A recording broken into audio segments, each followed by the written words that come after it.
Independent ఆర్టిస్ట్కి ఉండే respect వాళ్ళకు ఆ రెసిపీ వేరు, ఆ రెస్పెక్ట్ వేరు మేడం. ప్రయోగాలు చేసిన పాటలు పోతాయి మేడం, నిలవాడు. వేణన్న ప్రోద్బలం మీద అవార్డు అమితాబ్ బచ్చన్ గారి చేతుల మీద తీసుకున్నాను. నీ చిత్రం చూసి పాట గురించి నేనే శేఖర్ కమల సార్ని అడిగితే పంపించు బాగుంటుంది కదా అన్నాడు. మీరు ఇంతకు ముందు మీకు వచ్చిన అవార్డుని కూడా రిజెక్ట్ చేశారంటే ఎందుకని? ఏమో నాకు దానికి అవార్డు తీసుకోవాలనే ఒపీనియన్ లేకుండే. రెవల్యూషనే కాకుండా మీలో కూడా ఆ ప్రేమ అన్నీ ఉంటాయి కాబట్టి మీరు, నాకు తెలిసి ఆ మూవీ సాంగ్స్ ద్వారా మీరు అవన్నీ కూడా చూపిస్తున్నారు. చిరంజీవి గారి సినిమాలో ఆ పాటని నేను ఫోక్ స్టూడియోలో జడ్జిగా ఉన్నప్పుడు ఆమె పాడితే ఆ పాట విని నన్ను జడ్జిమెంట్ అడుగుతారు అందరూ. సురేష్ నాకు బాగా క్లోజ్ ఫ్రెండ్. నేను ఏదైనా లిటరేచర్ రాస్తే దాన్ని చాలా ఇమీడియట్గా అండర్స్టాండ్ చేసుకుంటాడు. ఇంకెవ్వరిని కూడా మనం ఇమాజిన్ చేసుకోలేము. శ్రీహరి గారితో ఇట్లా మ్యాచ్ చేయలేము. వీళ్ళేదో పవిత్రులు అయినట్టు అవతల వాళ్ళని అపవిత్రులను చేయడానికి అక్కడ దాకా కూడా చెక్ చేస్తూ ఉంటారు. పెద్ద ఫిలిం రాసినప్పుడు కూడా మేమే విన్న వాళ్ళమే అసలు నా సాహిత్యమేనా అని అంత అబ్బురపడిపోయినాం. అంత బాగా పాడింది ఆయన. ఆయన గురించి నేను పాట రాస్తే రెండోసారి అమితాబ్ బచ్చన్ గారు నా పాటను పోస్ట్ చేయడం ఇంకా చాలా అద్భుతంగా ఫీల్ అయింది. ట్విట్టర్లో పోస్ట్ చేసిన నా పేరును ట్యాగ్ చేస్తే పోస్ట్ చేసి, అమ్మ పాడే జోల పాట అమృతాని కన్న తీయనంట. ఆమె ఈ బ్యారియర్స్ కొన్ని దాటిపోయి వర్క్ చేయలేదు. హాయ్, నేను మీ anchor Prithvi. Welcome to my podcast voice of Prithvi. Telangana పాటలంటే ఆయన పేరే గుర్తొస్తుంది మనకి. ఆయనే మిట్టపల్లి సురేంద్ర గారు. ఈరోజు మనతోటి సురేంద్ర గారు ఉన్నారు, ఆయనతో మాట్లాడదాం. హలో సురేంద్ర గారు. హలో, ఎలా ఉన్నారు? బాగున్నాం మేడం. అట్లాంటాకి మీరు చాలాసార్లు వచ్చి ఉంటారు కదా. So I'm lucky to have your interview today అండి. చాలాసార్లు కాదు, ఒకసారి వచ్చిన 2016లో పైళ్ళ మల్లారెడ్డి సార్ ఇక్కడ దసరా ఉత్సవాలు జరిపింది. దసరా ఉత్సవాలకు అప్పుడు నన్ను తీసుకొస్తే వచ్చిన. సూపర్ అండి. ఇంతకుముందు నేను విన్నాను మీ సాంగ్, మీరు ఇక్కడ పాడినప్పుడు మీరు స్టేజ్ మీద పాడారు కదా. సో నేను విన్నాను. బట్ మేబీ మిమ్మల్ని ఆ రోజు కలవడం నాకు కుదరలేదు. ఐఎమ్ హ్యాపీ ఈరోజు కలిసాను. అండ్ మీరు నాకు టైం ఇస్తున్నారు, చాలా థ్యాంక్స్ అండి. మీ అమ్మ పాడే లాలిపాట, ఆ పాట చాలా బాగా ఫేమస్ అయింది కదా, అసలు వైరల్ అయింది. అండ్ మీ బతుకమ్మ పాటలైతే ఇక్కడ ఏ ఈవెంట్ అయినా సరే మాకు కంటిన్యూస్‌గా లూప్‌లో తిరుగుతూ ఉంటాయి అవే పాటలు. మాకు కంఠస్థం అయిపోయింది. అంటే బతుకమ్మ పాటలంటే మీ పాటలే గుర్తొస్తాయి. Thank you. చాలా ఫేమస్ అయ్యాయి. నాకు చాలా ఇష్టమైన పాటలు కూడా. ఎందుకంటే యూనిక్‌గా ఉంటాయి. అందరూ పాడిన పాటల కన్నా మీరు రాసిన పాటలు చాలా యూనిక్‌గా ఉంటాయి. సో అసలు మీ జర్నీ ఎక్కడి నుంచి స్టార్ట్ అయింది? ఈ బతుకమ్మ పాటల నుంచే మీరు వైరల్ అయ్యారా? లేదు లేదు లేదు, ఈ బతుకమ్మ పాటలు ఏంటి ఈ మధ్య వచ్చినాయి. వాటిది ఎంత ఎంత ఒక 7 to 9 years లైఫ్. ఓకే. వాటి ఒక 9 years బ్యాక్ వాటి లైఫ్ స్టార్ట్ అయింది. కానీ నా లైఫ్ ఎప్పుడో 25 years బ్యాక్ స్టార్ట్ అయింది. ఇవి వీటితోని కాదు. ఓకే. చైతన్య గీతాలు రాసినాం. నేను జానపదాలు కాదు, మళ్ళీ హ్మ్. అందరు తెలియక ఫోక్ అంటుంటారు. ఫోక్ కాదు రాసింది, రెవల్యూషన్. కంప్లీట్ రెవల్యూషన్ పోయట్రీ రాసిందంతా. నేను అమ్మాయి గురించి వర్ణిస్తా అసలు ఆ జానపదాలు నేను రాయలేదు ఇప్పటివరకు. ఓకే. కానీ అందరూ ఫోక్ అంటే ఫోక్ని రెవల్యూషన్ని మిక్స్ చేసి చూస్తారు, తెలియక దాన్ని ఫోక్ అనేస్తారు. ఫోక్ కాదు. అవును. నేను అంటే మీరు స్టేజ్ మీద మాట్లాడే మాటల్లో ఒక చాలా ఆవేశం అది విన్నానండి. ఆ రెవల్యూషన్ నుంచి వచ్చిందేనా అదంతా ఆవేశం అంతా? దాని షాడోనే అదంతా.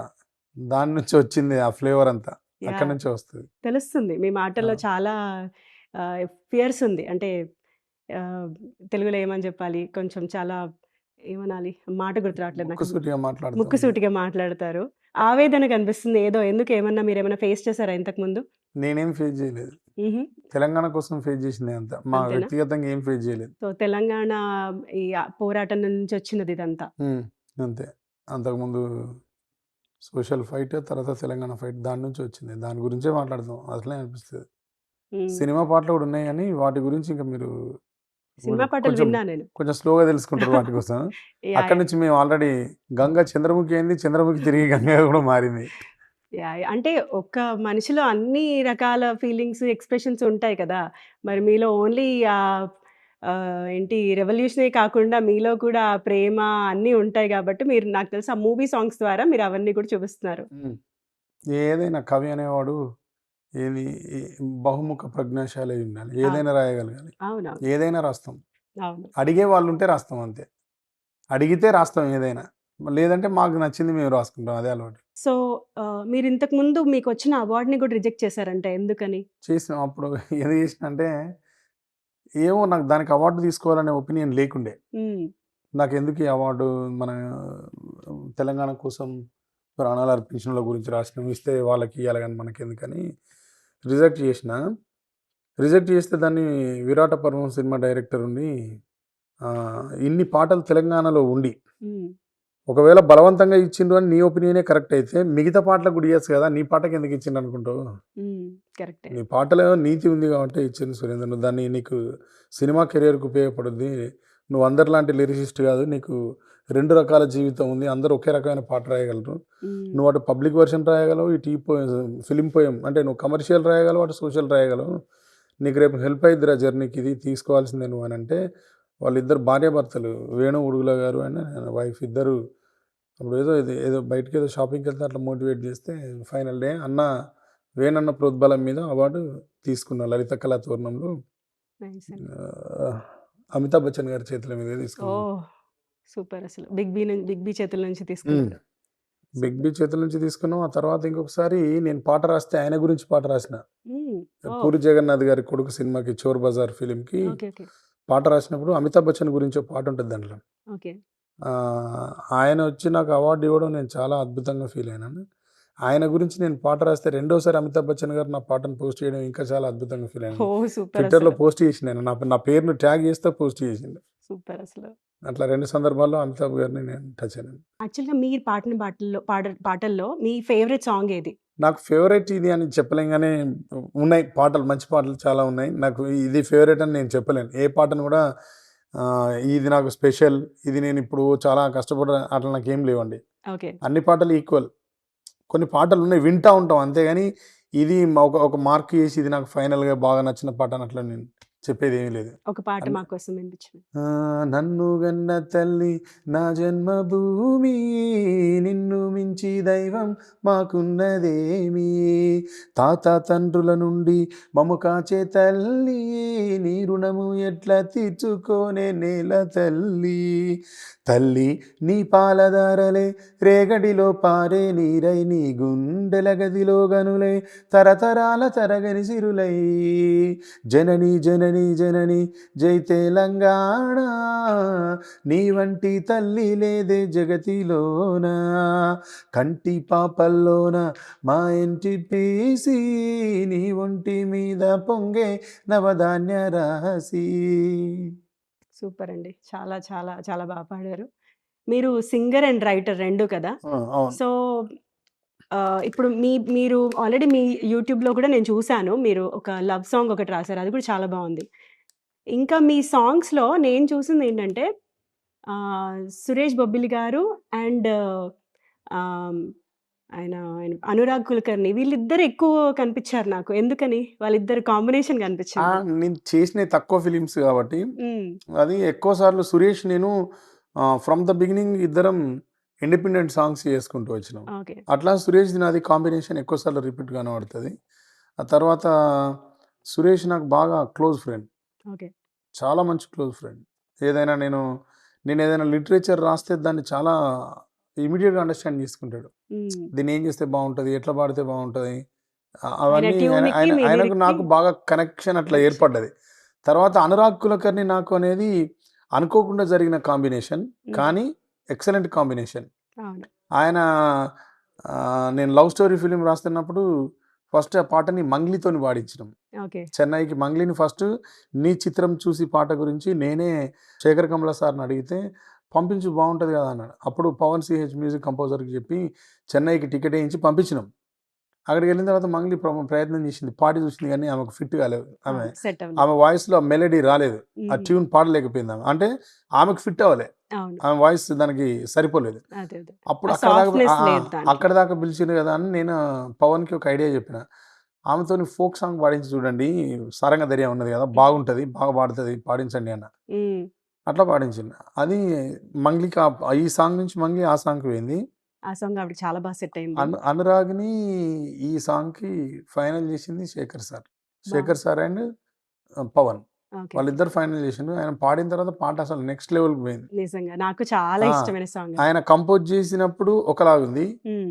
క్యూ ట్రాక్ పాడించినప్పుడు ఒకలాగుంది పవన్ గారు. హ్మ్. తర్వాత ఫైనల్ డే ఈయనతోని పాడించినప్పుడు అసల కలరే మారిపోయింది. అవును. మేమే విన్న వాళ్ళమే అసలు నా సాహిత్యమేనా అని అంత అబ్బురపడిపోయినాం. అంత బాగా పాడిండాయన. అంత సూపర్ అండి. కనెక్టింగ్‌గా పాడిండు. ఆ ట్రాక్ హిట్ అయిన తర్వాత సెకండ్ టైం కూడా యాదృచ్ఛికంగానే జరిగింది. హ్మ్. ఇది అనురాగే పాడాలి, ఆయన పాడితేనే బాగుంటుంది, ఆయన పాడితేనే బాగా వస్తుంది, అట్లా ఏమనుకోలేదు మేము. హ్మ్. నేను వచ్చి పాట రాసి వెళ్ళిపోయినా. హ్మ్. సురేష్ అండ్ డైరెక్టర్ బోస్ గారు అండ్ వేణుగుడుల గారు వీళ్ళంతా కూర్చొని డిసైడ్ అయ్యి అనురాగ్ పాడితే బాగుంటుంది అని పిలిపించి పాడించాను. ఆయన పాడితే పాట చాలా బాగా వచ్చింది. చాలా బాగా సెట్ అట్ అయింది. అది మొన్న మొన్న కూడా పెద్ది ఫిలిం రాసినప్పుడు కూడా నన్ను అడిగారు ఆయన. హ్మ్. ఓకే. ఎవరు డైరెక్టర్ గారు బుచ్చిబాబు గారు బుచ్చిబాబు గారు. అడిగారు. హ్మ్. పాట రాసిన తర్వాత ఎవరి చేత పాడిస్తే బాగుంటుందన్నా అంటే అక్కడైతే నేను చెప్పినాను హ్మ్. అనురాగ్ పాడితే ఈ మధ్య మా కాంబినేషన్ బాగా వర్కౌట్ బాగా సెట్ అవుతుందన్న. అవుతుంది. ఇంకొకటి ఈ ట్యూన్ కూడా రెహమాన్ గారు చాలా అద్భుతంగా చేసింది. హ్మ్. ఆయన పాడితే ఇది కొంచెం కలోకియల్గా వెళ్తుంది. మనం ఇంకొకటి మీరు ఇది కొంచెం ఎమోషనల్ ట్యూన్ కదా, బాగుంటుంది అన్న ఆయన పాడితే. ఆయనే అనుకున్నారు. బట్ ఏమో ఫైనల్ డే మళ్ళీ ఏదో మీరు పెద్దికి కూడా రాసారా? రాసినాను. ఏం సాంగ్ రాసారు? ట్రైన్ ఎపిసోడ్ ఉంటుంది. అవునవును. ఒకటి ట్రైన్ ఎపిసోడ్ ఎండింగ్ ఓకే. క్లైమాక్స్లో అతను ట్రైన్ తీసుకొని వస్తున్నప్పుడు ఉన్న పాట నేను రాసిందే. ఓకే. ఓకే. ఇక్కడ నుంచి అతను జగపతి బాబు గారు అప్పలసూరి క్యారెక్టర్ చనిపోయిన తర్వాత ఢిల్లీకి వెళ్తాడు ఆయన ఓహ్! అవును. పెద్ది. ఢిల్లీకెళ్తాడు. ఆ అవును. ఢిల్లీకి వెళ్తున్నప్పుడు ఉండే పాట నాదే. ఓహ్! సూపర్ అసల. ఆయన అంటే కొన్ని సాంగ్‌కి ఎందుకో వెంటనే అది నిజంగా బాగా మ్యూజిక్ మీద ఉండి ఉన్నవాళ్ళు తప్ప కొన్ని సార్లు రైటర్స్ కొంచెం బయటికి రారు. కొన్ని అది సార్లు అది అది కామన్ అండి. అది కామన్. సర్వసాధారణమైన విషయం ఏంది అంటే హ్మ్. నటునికి వచ్చినంత పేరు దర్శకునికి రాదు. రాదు. ఏ? అవును. ఇప్పుడు ఎగ్జాంపుల్ మీరు అపరిచితుడు ఫిలిం ఎవరిదంటే శంకర్ సార్దని ఎవరు అన్నారు. అవును. రోబో ఎవరిది అంటే రజనీకాంత్ అంటారు. హీరోనే ఆ, బట్టే సినిమా. చెప్పరు. హ్మ్. తర్వాత వస్తారు అవును. హీరో తర్వాత ఇక ఏంది తీసింది ఎవరని అప్పుడు డైరెక్టర్ గురించి మాట్లాడతారు. కానీ ఇప్పుడు కొంచెం డైరెక్టర్స్ కూడా పేరు వస్తుంది ఇప్పుడు. వస్తోంది. ఓకే. యాహ్! మొన్న బుచ్చిబాబు గారికొచ్చినట్టు అంటే పాజిటివ్‌లో ఒక పేరు, నెగెటివ్ వాళ్ళకి కూడా కొన్ని పేరు కొంచెం వైరల్ అట్లా అవుతాయి. ఏమి ఉండదు మేడం. వస్తేనే పేరు వస్తది. పేరొచ్చింది. యాహ్! అది యాహ్! మంచి అయినా చెడైనా ఒక్కోసారి ఇప్పుడు అట్లా అనుకుంటే 'ఉప్పెన' సినిమా చాలా బ్లాక్ బస్టర్ ఫిలిం. అవును. బ్లాక్ బస్టర్ ఫిలిం అని మనమేం తీసుకెళ్ళి 1000 కోట్ల సినిమా చేయలేదు కదా. సినిమా అవును. అంతే. దానికి ఆ పేరు రావాలి వచ్చింది. అవును. దీనికి ఈ పేరు రావాలి వచ్చింది. వస్తూనే ఉంటది అంతే. యాహ్! దాని తర్వాత రచయితలకి కథా రచయితలకి ఇంక తెలియదండి. పరుచూరి గారు వాళ్ళ బ్రదర్స్ హ్మ్. వందల సినిమాలు రాసున్నారు. అవును. వాళ్ళ గురించి ఎవరో స్పెసిఫిక్‌గా తెలిసిన వాళ్ళు ప్రశ్నిస్తే తప్ప, ఈ సినిమా కథ వాళ్ళది అనేది కూడా ఉండదు. ఇప్పుడున్న సోషల్ మీడియా రచయితలకి వల్ల కొంచెం చాలా ఇప్పుడు డైరెక్టర్స్ కానీ సింగర్స్‌కి కూడా చాలా మంచి పేరొస్తుంది. కానీ ఈ రైటర్స్ సింగర్స్ ఒక్కటి ఎప్పటినుంచో ఉంది మేడం. పాట బాలసుబ్రహ్మణ్యం గారి పాట అంటారు గానీ, అది అవును. వేటూరి గారి పాట, అన్నారు. ఆత్రేయ పాట, లేదా అవును. సిరివెన్నెల గారి పాట, చంద్రబోస్ గారి పాట, మిట్టపల్లి సురేందర్ పాట ఇట్లా చెప్పేది లేదు. ఇప్పుడు అవునవును. సోషల్ మీడియా పుణ్యమా అని మేము ఇండిపెండెంట్ సాంగ్స్ చేయడం వల్ల, మా హ్మ్. స్వతంత్ర పాటల వల్ల మమ్మల్ని కూడా మా సాహిత్యాన్ని గుర్తించుతారు. మమ్మల్ని గుర్తిస్తున్నారు గానీ, కరెక్ట్. లేదంటే ఇంతకుముందుతో పోల్చుకుంటే మట్టుకి ఇప్పుడు బెటర్. అవును. సో, కానీ ఫోక్ సింగర్స్ అంటే మోస్ట్‌లీ మనకి ఏంటంటే యూట్యూబ్ ఆర్ ఈ మ్యూజికల్ వీడియోస్‌కి వాటికే పరిమితం అయిపోతున్నారు. మూవీస్ వైపు ఎందుకు ఎక్కువ లేరంటారు? ఇప్పుడు మీరే చెప్తున్నారు. ఫోక్ కథలు. ఫోక్ వైపే ఉంటున్నారు. వాళ్ళు అక్కడ ఉన్నారు కాబట్టి వాళ్ళ ఐడెంటిటీ అదే. ఓకే. వీళ్ళే వచ్చి సినిమా పాడాననుకోండి, ఇంక తర్వాత మీకు ఫోకే ఉండదు మొత్తం. గుర్తింపుండదు. హ్మ్. ఫోక్ అనేది ఏంది పోపుల పెట్టెలో ఒక ఐటెమ్ లాంటిది. హ్మ్. సినిమా ఇండస్ట్రీకొచ్చేసరికి. అవును.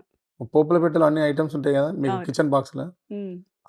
ఆ ఇంగ్రీడియెంట్స్‌లో ఒక్కొక్క ఇంగ్రీడియెంట్ ఉంటది గదా. ఇప్పుడు మిరియాలు, లవంగాలు అట్లా అని. యాహ్! ఇది గూడా అన్ని పాటల్లో ఫోక్ అనేది సినిమాలో ఒకటుంటే బావుంటది. హ్మ్. కానీ అన్ని పాటలు ఫోక్ అయితే కూడా చూడలేరు. చూడలేరు. దా అన్ దాన్ని అన్ని ఫ్లేవర్స్ కలిస్తేనే అన్ని కదా ఏదైనా. ఫ్లేవర్స్ కలిస్తే ఇదో ఫ్లేవర్ ఉంటే చూస్తారు. అంతే. అంటే మీకెప్పుడైనా అనిపిస్తుందా? వివక్ష ఉంది. అంటే లైక్ మూవీ ఇండస్ట్రీలో ఎక్కువ ఫోక్ సాంగ్స్ మీరు మీరు అలా. గుర్తుపెట్టుకోండి. 'చిరంజీవి' గారి సినిమాలో హ్మ్. 'నరసపల్లె' పాట పెట్టారు 'మంగ్లీ వాడినప్' సాంగ్. అవును. ఆ పాటని నేను ఫోక్ స్టూడియోలో జడ్జిగా ఉన్నప్పుడు అమ్మ వాడితే నరసమ్మ ఆమె పేరు ఏదో ఉంటది. ఆ అమ్మ వాడితే నేనే ఫైనల్ కనకమ్మ. హ్మ్. సిద్దిపేట దగ్గర కనకమ్మ. అవును. ఆమె పాడితే ఆ పాట విని నన్ను జడ్జిమెంట్ అడిగింది. అడుగుతారు అందరూ. అవును. ఎట్లా ఉందండి అనంటే, "ఏం మాట్లాడుతున్నారండి? ఎవడైనా కోయిలకు జడ్జిమెంట్ చేసేంత నాలెడ్జ్ ఉందా మనకు? హ్మ్. మనకు అంత హక్కుందా?" అని అడిగిన. హ్మ్. అక్కడి నుంచి ఆ అమ్మ పికప్ అయితది. ఆమెకు అక్కడి నుంచి రికగ్నైజేషన్ వస్తది. అవును. ఆ పాటను తీసుకెళ్ళి మైక్ టీవీలో రికార్డ్ చేయాలనుకుంటారు. మైక్ టీవీ నుంచి మంగ్లీ టీవీకి వస్తది. హ్మ్. ఆ అవును. పాట రిలీజ్ అయిన తర్వాత, ఆ పాటను తీసుకొచ్చి చిరంజీవి గారి సినిమాలో పెట్టి రికార్డ్ చేసి పెట్టిండ్రు. చిరంజీవి గారు దానికి హ్మ్. అభినయం చేసిండ్రంటే ఫోక్ చాలా మంచి రేంజ్‌కి వచ్చినట్టే కదా. అవును. వివక్ష ఎక్కడుంది? అవును. ఇంకోటి వివక్ష అనేది ఈ ఫోక్ ఆర్ట్ ఫార్మ్స్‌కి ఉండదండి. హ్మ్. అదే అన్నింటిని శాసిస్తది. ఎందుకంటే దాని నుండి పుట్టుకొచ్చిందే వెస్టర్న్ గాని, వెస్టర్న్ నుంచి ఫోక్ పుట్టలేదండి. ఇప్పుడు ఇక్కడ గూడా అమెరికాలో గూడా మీరు ఇక్కడ ఒక మ్యూజిక్ సిటీ ఉంటుంది. హ్మ్. Music city national music city అని ఉంటుంది కదా. హ్మ్.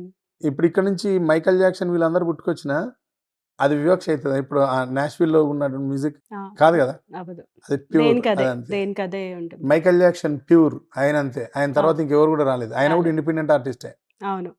కదా. Yeah! Pop singer and rock star independent ఆర్టిస్ట్కి ఉండే రెస్పెక్ట్, వేరు. వాళ్ళకు ఆ రెసిపీ వేరు, ఆ రెస్పెక్ట్ వేరు మేడం. దాన్ని ఇండివిడ్యువాలిటీ దాన్ని ఎవరు దాని మీద డిస్క్రిమినేషన్ చేయడం ఎవరితో కాని పని. 100% ట్రూ అండి. ఇంకా సినిమాని వీళ్ళంతా తెలుసుకుంటే సినిమాని ఇట్లా వెలేయచ్చు, కానీ సినిమా ఎప్పుడు కూడా ఇండిపెండెంట్ ఆర్ట్ని ఎప్పుడు కూడా వెలేయలేరు, వాళ్ళతో కాని పని. అంతే అంతే. Very strong. ఎవరు ఆపుతారు? గద్దర్ అన్న ఉన్నాడు, ఆయన బతికినంత కాలం చేసిన పాటను ఎవరు ఆపుతారు? ఎవ్వరు ఆపలేరు. ఆయన అనంతరం కూడా పాటను ఎవరు ఆపలేరు. అవునవును. ఓకేనా? ఖచ్చితంగా. ఖచ్చితంగా. తర్వాత ఒక సినిమాని ఆపొచ్చు తలుచుకుంటే, హ్మ్. కానీ జనం పాటలను ఆపలేం. ఇప్పుడు జెన్‌జీ వాళ్ళ థాట్స్ కానీ, వాళ్ళ అభిరుచులు వేరుగా ఉన్నాయి కదా! హ్మ్. సో, మీ పాటల్ని వాళ్ళకి కనెక్ట్ చేయడానికి మీరెలా తీసుకెళ్దాం అనుకుంటున్నారు? నేను ఏం చేయను మేడం, మీ అట్లా పాట స్పెషల్ పర్ఫార్మెన్స్ ఏం చేయం దాని మీద. ఓకే. ఎందుకంటే నాకు నేచర్ ఇచ్చింది నేను రాస్తాను. హ్మ్. వాడికి అర్థమైంది వాడిని అర్థం చేసుకుంటాడు. హ్మ్. వాడికి అర్థం అవడం కోసం దాని మీద స్పెషల్ యాక్టివిటీ చేసి సాంగ్ తీసుకెళ్ళను నేను. అసలు నా పర్పస్ అది కాదు. దాంట్లో ఉన్న న్యాచురాలిటీ పోతుంది. దానికున్న పల్లెతనం కానీ, మీరు పాడే ఏదైనా మేడం, ఇప్పుడు మీరు ఇక్కడ అమెరికాలో ఉంటున్నారు, నాతో హుహు. ఎందుకు ఇది మాట్లాడుతున్నారు? తెలుగు అంటే మాట్లాడుతున్నారు చూసినారా? అవునవును. ఇది కూడా అంతే, తెలుగు వచ్చినోడు వింటాడు. హ్మ్. ఇంగ్లీష్ కల్చర్లో పెరిగినోడు కూడా తెలుగు తెలుసుకోవాలనుకుంటే తెలుగు అంటే తెలుసుకుంటాడు. అంతేగాని ఇప్పుడు వాడి తెలవడం కోసం నేను ప్రత్యేకమైన ప్రక్రియ ఏం చేయను. అట్లా చేస్తే మాకు ఏం రాదు, అవును. ఇక్కడ నుంచి ఏం రాదు బయటికి. హార్ట్‌ఫుల్‌గా రాయలేరు. అంతే, రావాలి, వస్తుంది, ఇస్తుంది. రాస్తున్నప్పుడు మాకు కూడా తెలియదు. ఒక్కొక్కసారి రాసిన తర్వాత ఇందాక ఇక్కడ కూర్చున్నాడు కదా అన్న, మా అన్న అవును. ఈడ పైన ఉన్నాడు, అవును. ఈడే వచ్చిపోయాను. ఆయన గురించి ఒకసారి ఒక పాట రాసిన నేను అన్న స్కూల్ పెడితే, హ్మ్. దాంట్లో నేను పూర్వ విద్యార్థులు ఉంటారు స్కూల్కి, హ్మ్. ఆ పూర్వ విద్యార్థుల ముందు ఒక ఆ అనేది పెట్టినాం అంతే. అపూర్వ విద్య. అపూర్వ విద్యార్థి అనేది వచ్చింది. ఆ! అది అట్లా వచ్చింది సహజంగా. హ్మ్. రాసిన తర్వాత నేను రాసి నాకేదో ఫ్లోలో రాసి పడేసిన కానీ ఆ అన్న దాన్ని పట్టుకున్నాడు. అరే ఇది భలే ఉన్నది సురేందర్, అపూర్వ అనేది నాకు బాగా అక్కడ అట్లా వస్తుంది. ఇప్పుడు ఆయన గురించి ఏదో చేయాలనుకుని చేస్తే రాదిగా. అవును. న్యాచురల్‌గా రావాలది. న్యాచురల్గానే రావాలి. ఒక్కొక్కసారి ప్రయోగాలు చేసిన పాటలు పోతాయి మేడం, అవును. నిలబడవు. అంటే మా వరకు నిలబడవు. సినిమా ఇండస్ట్రీలో ప్రయోగాలు చేస్తే నిలబడతాయి, హ్మ్. కానీ దీంట్లో నిలబడవు. ఏ జనరేషన్కైనా మాకు వచ్చింది మేము రాస్తే అదే పోతుంది. విన్నది చూసింది అవును. మాకు అర్థమైందని రాస్తాం. ఇప్పుడు వీనికి అర్థం కావాలి, ఈ తరానికి అర్థం కావాలంటే నా తరం కూడా కాదు. కరెక్ట్. ఉమ్. అయితే ఇప్పుడొక కాంట్రోవర్షియల్ క్వెషన్ అండి. యాక్చువల్‌గా ఇప్పుడు 'మంగ్లీ' గారు షీ ఈస్ నాట్ తెలంగాణ అమ్మాయి కాదు. ఉమ్. సో, ఈ మధ్య జరిగిన గొడవల్లో తెలంగాణ అమ్మాయి కాకపోయినా తెలంగాణ వాళ్ళు బాగా ఆమెని ఆదరించారు. ఆమె పాటల్ని రిసీవ్ చేసుకున్నారు అని అన్నారు. ఉమ్. సో, నిజంగా ప్రాంతీయతకి, ఆర్ట్‌కి సంబంధం ఉందా? కళకి దానికి? ఇప్పుడు ప్రాంతీయతకి ఆర్ట్కి సంబంధం అంటే నేను అసలే యాక్సెప్ట్ చేయను మేడం. హ్మ్. మైకేల్ జాక్సన్ ఇక్కడ పుట్టిండు. అవును. ఇప్పుడు మైకేల్ జాక్సన్ గురించి మాట్లాడుతున్నారు. హ్మ్. నాకు నాకు 8 ఏళ్ల వయసు ఉన్నప్పుడు మా ఊర్లో కుర్రె మల్లేష్ అని ఉంటాడు. ఓకే. వాళ్ళ ఫాదర్ బెల్లంపల్లిలో సింగర్ అండ్ ఎంప్లాయ్. హ్మ్. వాడు ఒక క్యాసెట్ పట్టుకొని వచ్చింది, మామ అవుతాడు. అరే అరే అంటాం, నాకంటే పెద్దోడు కానీ మామ కాదు, మేనమామ అవుతాడు, అరే అరే అని పిలుస్తాం. హ్మ్. ఆ మామ క్యాసెట్ తెచ్చేస్తే మా ఊర్లో క్యాసెట్ తెచ్చి పెట్టుకొని అసలు రాత్రంతా మా నాన్న భయానికైనా చిన్న సౌండ్ పెట్టుకునేది. పొద్దున మాత్రం అసలు వీర విహారం చేసేది అందరూ వెళ్ళిపోయిన తర్వాత. ఓకే. ఆయనకి ఎక్కడుంది? అవును. ప్రాంతీయ వాదంతోనే కళను ఆదరించాలనుకుంటే మైకేల్ జాక్సన్ లేడు ఇప్పుడు ప్రపంచం అంతా. అవునవును. అసలు అనవసరమైన ప్రశ్న. చాలామంది ఏమంటారంటే, తెలంగాణ శకుంతల అని ఒక యాక్టర్ ఉండేది తెలుసా మీకు? అవునవును. ఆమె 'మా భూమి' అని సినిమా తీసినప్పుడు తెలంగాణ ఇల్లాలు పాత్ర చేయడానికి తెలంగాణ ఆర్టిస్ట్ లేదు. ఆమె మహారాష్ట్రలో పుట్టిన ఆమెను తీసుకొచ్చి పెట్టిర్రు. అవును. ఆమె దాంట్లో అసలు భయంకరమైన బూతు మాటలు తిడతాడు భర్త అవును. క్యారెక్టర్ చేసిన ఆమెని. అవును. చాలా దారుణంగా తిడతాడు. మరి ఆ పాత్ర అప్పుడు సెట్ అయిపోయింది అసలు. ఆ పాత్రకు అప్పుడు తెలంగాణ అమ్మాయిని ఎందుకు తీసుకోలేదు అవును. చెప్పండి? నరసింహారావు గారు చాలా పెద్ద ప్రొడ్యూసర్. హ్మ్. అతను తెలంగాణకి సోల్ లాంటి ప్రొడ్యూసర్. అవును. వాళ్ళు ఎందుకు చేయలేకపోయారు? ఎందుకో పక్క నుంచి ఎందుకు తీసుకొచ్చిండ్రు? ఆమె నాటకాలలో 5,000 నాటకాలు ఆడింది ఆమె. ఆమె వర్త్‌ని తీసి తీసుకొచ్చి పెట్టుకున్నారు. అవును. అంతే. ఇప్పుడు మంగ్లీని అంటున్నారు. మంగ్లీ కాదు, ప్రియదర్శి అద్భుతంగా తెలంగాణ మాట్లాడతాడు, అవునవును. తెలంగాణ క్యారెక్టర్ చేస్తాడు. రాహుల్ రామకృష్ణ తెలంగాణ మాట్లాడతాడు. అవును. వీళ్ళిద్దరు తెలంగాణలో కాదు. అవును. హీరో శ్రీహరి గారు తెలంగాణ పాత్రలు ఆయన పోషించిన తర్వాత ఇంకెవరిని కూడా ఇమాజిన్ చేసుకోవడానికి ఊహించుకోలేం. లేదు ఆయన చేసిపోయిన పాత్రలు. అవును. డీలో కానీ, కింగ్లో కానీ, అసలు ఆయన చేసిన క్యారెక్టర్స్ ఏవైనా తెలంగాణకు సంబంధించినవి హ్మ్. ఇంకెవ్వరిని కూడా మనం ఇమాజిన్ చేసుకోలేము. శ్రీహరి గారితో ఇట్లా మ్యాచ్ చేయలేము. హ్మ్. మరి ఆయన కూడా గుడివాడ అట్లా అనుకుంటే అవును. ఎవ్వరు కదా, అసలు ఆర్ట్ని అట్లా అట్లా చూడరాదు. అవును. అట్లా అనుకుంటే చిరంజీవి గారు ఎక్కడో మొగల్తూరు నుంచి వచ్చారు అంటే ఇంకా వాళ్ళే చూడండి, అక్కడ వాళ్ళు చూడన్నా, అవును. అక్కడ వాళ్ళని చూడలేదు కదా. యాహ్! ఏ కళ ఎవరికి ఈ పాట వీళ్ళకి సెట్ అవుతుంది అన్నప్పుడే కదా! ఇప్పుడు ఎంతమంది ఆత్రేయ చేయించేది. ఆత్రేయ గారు అనుకుంటా మేడం ఒక అద్భుతమైన మాట చెప్పారు. మాట మనిషి లాంటిది, ప్రతిభ హ్మ్. పక్షి లాంటిది, అంటే పాట పక్షి లాంటిది అన్నారు. హ్మ్. ప్రతిభ పక్షి లాంటిదే, ఎక్కడికైనా పోతుంది అది. అవును. అట్లా అనుకుంటే ప్రియాంక చోప్రా ఇండియాలో పుట్టి ఇక్కడ నచ్చి పెళ్లి చేసుకునేది లేదా? అవును. కరెక్ట్ అది. చేసుకున్నది కదా, అవునవును. అమెరికన్ చేసుకున్నది కదా. మరి ఆమెను వెళ్ళగొట్టాలి కదా, ఆమెను అట్లా చూడాలి కదా. కళాకారులకి ఏరియాస్ పెట్టి లిమిట్ చేయొద్దు. అవును. ఆ లిమిట్ చేయడంలో ఉన్నంత మూర్ఖత్వం, దాంట్లో ఉన్నంత దరిద్రం ఇంకా దేంట్లో లేదు. అవును. ఆ పిల్లకి ఏంది అంటే ఆమె దగ్గర వర్త్ ఉంది కాబట్టి ఇన్ని పాటలు ఆమె వాయిస్లో నుంచి సక్సెస్ అయినాయి. ఇన్ కేస్ ఆమె కూడా వర్త్ కాకపోతే మనం ఆమె గురించి మాట్లాడకపోతాం. ఇప్పుడు మాట్లాడడం నిజమే. వర్తి కాకపోతే మన ఇద్దరు అసలు మన డిస్కషనే లేదు. రాదు. ఇంత పెద్ద దేశం వచ్చి ఇక్కడెక్కడో అట్లాంటాలో కూర్చొని ఇంత చిన్న ఇంట్లో కూర్చొని ఈ ఎన్విరాన్మెంట్లో కూర్చొని ఆమె గురించి ఎందుకు మాట్లాడినాం మనం? ఆమె దగ్గర పనితనం ఉంది ఉంది. కాబట్టి మాట్లాడుతున్నాం. అవును. మ్యాగ్నెట్ లాంటిది ఇవి కళారంగం. ఎక్కడ కళాకారుడు ఉన్నా, కళాకారుడు అనే ఇనుము ఎక్కడ ఉన్నా కళారంగం అనే అయస్కాంతంలాగా అయస్కాంతం అట్రాక్ట్ ఆకర్షిస్తా చేస్తుంది. ఉంటది. అట్లా లాగుతా ఉంటది ఎక్కడి నుంచైనా గానీ అది. అవును. ఆ! అట్లా అంటే వేణుమాధవ్ గారు బతికున్నంత కాలం ఆయనకే సినిమాలు చేయలేదు కదా. అవును. ఆయన ఒక్కడే అన్ని సినిమాలు చేయలేదు కదా. ఇది యాహ్! యాహ్! చాలా ఎవరైనా దాన్ని మంది షేర్ చేయాలి తప్పదు. అవును. ఒక్కరితోని ఏది కాదు. అవ్వదు. తెలంగాణ నుండి కూడా చాలా మంది ఉన్నారు. హ్మ్. చాలా మంది ఉన్నారు పిల్లలు. అవును. గంగ ఉంది, రేలారే, మధుప్రియ ఉంది. హ్మ్. ఆ తర్వాత పద్మావతి అని ఉంది. మా రాహుల్ మ మ సిప్లిగంజ్ మౌనిక ఉంది. నేను చెప్పే female singers. Female singer. Mounika ఉంది. హ్మ్. మామిడి మౌనిక ఉంది. మౌనిక యాదవ్ ఉంది. హ్మ్. శిరీష అని సిరిసిల్లకు సంబంధించిన అమ్మాయి ఉంది. తర్వాత లక్ష్మి అని ఒక ఆమె ఉంది. 'పుష్ప' సినిమాలో పాడింది. 6:00కోసారి, హ్మ్. 7:00కోసారి. యాహ్! ఇట్లా చాలామంది ఉన్నారు. ఉన్నారు. కాకపోతే మీకేమైపోయింది అంటే మంగ్లీ ఒక టీమ్‌గా ఉన్నది. హ్మ్. ఆమె దా ఈ బ్యారియర్స్ కొన్ని దాటిపోయి వర్క్ చేయలేదు. మీరెప్పుడైనా చెక్ చేయండి. ఆమె తెలంగాణ పాటలు పాడింది. ఏవి 'బతుకమ్మ.' అవును. ఆమె వచ్చి ఆ ట్రెండ్‌ని పట్టుకునేంత వరదాకా ఎవరు కూడా చేయలేదు మరి. యాహ్! కరెక్ట్. చేయాలి కదా మనం. అవతల మీరు బాగా గుర్తుపెట్టుకోండి పృథ్వీ గారు. మంచికి మంచి, చెడుకు చెడు దేనికి అదే ఉంటది. అవును. దాన్ని మనం ఇప్పటిదాకా మనిద్దరం బాగా మాట్లాడుకున్నాం. ఇప్పుడు గొడవ పడ్డాం అనుకోండి, గొడవ పడడానికి ముందున్నదంతా మంచే. అవును. ఇక్కడి నుంచి ఉన్నది చెడే. చెడుకు చెడే ఉంటది. మంచికి మంచే ఉంటది. మనం మంచిని తెచ్చి చెడులో పెట్టలేం. చెడుని తీసుకెళ్ళి మంచిలో కలపలేం. కాదు ఆ పని. అవును. ప్రతి మనిషి లోపల డబుల్ మంచి, చెడు నా 2 ఉంటాయి. అంటే 2 యాంగిల్స్ ఉంటాయి. మనకు తెలిసే యాంగిల్ ఒకటి, మనకు తెలియని బ్యాక్ ఫేస్ ఒకటుంటది. బ్యాక్ ఫేస్ చూడాలనుకోవడం తప్పు. అవును. ఇదే మన అమ్మ, నాన్నకి గూడా ఉంటది జీవితం. మన అమ్మ జీవితంలోకి నాన్న తొంగి చూసినా, నాన్న జీవితంలోకి అమ్మ తొంగి చూసినా, ఇంట్లో ఉన్న పిల్లలు ఆగమైపోతారు. ఖచ్చితంగా. అసలట్లా చూసుకోవద్దు ఎవరిని. అవునవును. మనకు తెలిసింది ఎంతవరకు అంటే, ఎవరి పాత్ర వాళ్ళది. అంతే. మీరు ఇంటర్వ్యూ చేయడం వరకు బావుంటది. సురేందర్‌కి ఇంటర్వ్యూలో మాట్లాడడం వరకు బావుంటది. అవును. ఇంటర్వ్యూ దాటితే సురేందర్ బాగుండడు. ఇంటర్వ్యూ దాటితే మేడమ్ బాగుండదు. ఎవరి లైఫ్ వాళ్ళది. కరెక్ట్. కరెక్ట్. జనాలతో ఉన్న ప్రాబ్లమ్ ఏందంటే అక్కడికి కూడా ఎళ్లి చెక్ చేస్తా ఉంటారు. వీళ్ళేదో పర్సనల్‌గా మంచిదైనట్టు. ఎళ్ళిపోతారు ప్రతిదానికి. వీళ్ళేదో పవిత్రులైనట్టు అవతల వాళ్ళని అపవిత్రులను చేయడానికి అక్కడ దాకా కూడా పోయి చెక్ చేస్తా ఉంటారు. 100%. అది. ఇప్పుడంతా జరిగేదదే. సోషల్ మీడియా అంటేనే మనకి అదర్ సైడ్‌కి చూడాలని ట్రై చేస్తున్నారు తప్ప అది సోషల్ మీడియా పోయి పర్సనల్ మీడియా అయిపోయింది మేడం. అవును. ఖచ్చితంగా. నడవదు. ఖచ్చితంగా. ప్రతి ఒక్కళ్ళ లైఫ్ అరే! కనిపించే లైఫ్‌ని వదిలేసేసి వెనకాల ఏముందా అని తవ్వుతూ ఉన్నారు. దానివల్ల ఈ కాంట్రోవర్సీస్ కానీ ఏవన్నా జరుగుతూ ఉన్నాయి. అది. సో, డెఫినెట్‌లీ మీరు నాకు కనిపించే ఫేస్ నాకు చాలా అంటే నాకు ఈ ఫేజే కావాలి నాకు బ్యాక్ సైడ్ వద్దు. So, we are like good. ఈ రిలేషన్‌షిప్ చాలా బావుంటది ఎప్పుడైనా సరే మీరన్నట్టు. అయితే మాకు ఒకటి అంతవరకే చూడాలంటున్న ఆర్టిస్టులని. డెఫినెట్‌లీ. వాళ్ళ వెనకకి పోయి చూడడానికి మనమేం ఫెయిర్‌గా లేము. అవునవును. డెఫినెట్‌లీ. మనం కూడా మన ఇన్‌సైడ్ మనం అనుకుంటే తెలుస్తది. మనం అవును. ఫెయిర్‌గా ఉన్నామా లేదా అనేది. అవును. కరెక్ట్. ఎవరిది వాళ్ళకి తెలుసు. వాళ్ళని ఇతరులను విమర్శించే వాళ్ళకి వాళ్ళ గురించి కూడా వాళ్ళకి తెలుసు. వాళ్ళు ఏం అవును. మాట్లాడుతున్నారు, ఏం చేస్తున్నారని. అవును. కరెక్ట్. అదే మనం అంటాం గదా! ఒక వేలు చూపించేటప్పుడు 3, 4 వేలు మనకే అది చూపిస్తూ పాతదయిపోయింది. ఉంటాయని. ఇప్పుడు వాళ్ళకదో థియరీ అయితది. ఇప్పుడు చెప్తే ఇందులో ఏం థియరీ ఉందని ఆలోచిస్తారు. మీ గురించి మీరు ఆలోచించుకోండి బయట వాళ్ళని అవును. అనే ముందు అంతే. అవునవును. కరెక్ట్. సరే మీ అమ్మ పాట హ్మ్. ఒకసారి మాకు పాడి వినిపిస్తారా? అమ్మ పాడే జోలపాట అమృతాని కన్న తీయనంట. అమ్మ పాడే లాలిపాట తేనెలూరి పారేరులంట.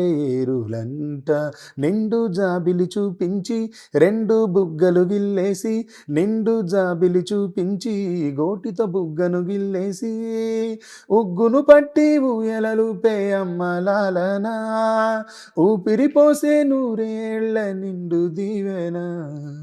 Thank you so much for the interview అండి. నాకు మీతో మాట్లాడి చాలా బాగా అనిపించింది. So it was a good interview and మీ టైం నాకు ఇచ్చినందుకు చాలా థ్యాంక్స్ అండి. విన్నారు కదా, ఇలాంటి మరిన్ని ఇంటర్వ్యూస్ కోసం please do like, share and subscribe to my channel voice of Prithvi. Bye.